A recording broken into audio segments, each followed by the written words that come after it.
کسی ملک میں ایک راجہ رہتا تھا۔ اس کے دربار میں ایک مرتبہ ایک سادھو آیا۔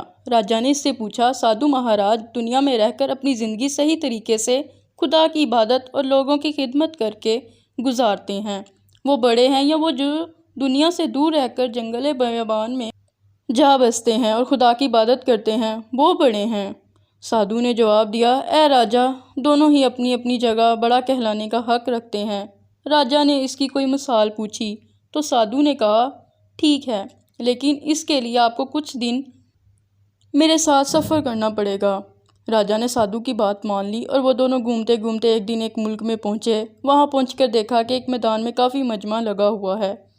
پوچھنے پر پتہ چلا کہ آج اس ملک کی شہزادی کا سوئمبر ہے۔ وہاں کے راجہ نے یہ منادی کروا دی تھی کہ جس کے ساتھ شہزادی کی شادی ہوگی اسے میری موت کے بعد پوری سلطنت سونپ دی جائے گی اور وہ اس ملک کا راجہ کہلائے گا۔ شہزادی بہت زیادہ خوبصورت تھی اور وہ اپنے ہی جیسے کسی خوبصورت شہزادے سے شادی کرنا چاہتی تھی۔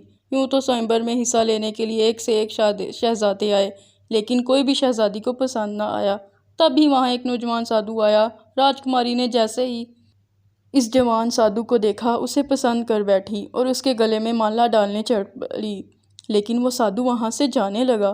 تب راجہ نے نوجوان سادھو سے کہا، اگر تم میری بیٹی سے شادی کر لو گے تو میں اسی وقت میری آدھی سلطنت تمہیں دے دوں گا اور میری موت کے بعد تم پورے ملک کے راجہ کہلاؤ گے۔ میں نے تو دنیا کو خیر بات کہہ دیا ہے، اب مجھے شادی بیاہ اور دنیا سے کوئی مطلب نہیں۔ اتنا کہہ کر سادھو وہاں سے چل پڑا۔ نوجوان سادھو کو جاتے ہوئے دیکھ کر شہزادی بھی اس کے پیچھے پیچھے چل پڑی۔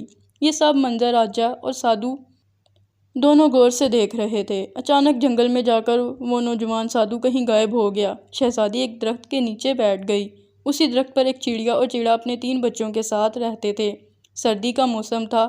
چڑا نے چڑیا سے کہا، یہ ہمارے مہمان ہیں، ہمیں ان کی خاطر مدارت کرنی چاہیے، انہیں ٹھنڈ لگ رہی ہے، میں ایک جلتی ہوئی لکڑی لے کر آتی ہوں۔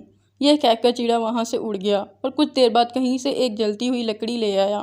چڑے نے اس لکڑی کو نیچے گرا دیا۔ اس کے بعد دونوں نے اس میں اور لکڑیاں ڈال کر اسے جلا دیا۔ اس کے بعد چڑیا نے چڑے سے کہا، انہیں بھوک لگی ہوگی لیکن ہمارے پاس تو کچھ بھی نہیں ہے، جبکہ یہ ہمارے مہمان ہیں، اب ہم کیا کریں؟ یہ سن کر چڑا اسی آگ میں کود پڑا اور بھون گیا۔ چڑیا نے سوچا کہ میں اپنے خاوند کی محنت کو ضائع نہیں جانے دوں گی۔ یہ لوگ 3 افراد ہیں جبکہ پرندہ ایک ہی۔ چڑیا بھی آگ میں کود پڑی۔ سادھو نے راجہ سے کہا، دیکھا آپ نے، اگر آپ کو دنیا ترک کرنا ہے تو اس نوجوان سادھو کی طرح بنو جن کے لیے اس شہزادی نے محل اور سلطنت چھوڑ دی ہے، اور اگر دنیا میں رہ کر کچھ اچھا کام بھی کرنا ہے تو چڑیا اور چڑے کی طرح بنو کہ ان لوگوں نے دوسرے کے لیے اپنی جان قربان کر دی۔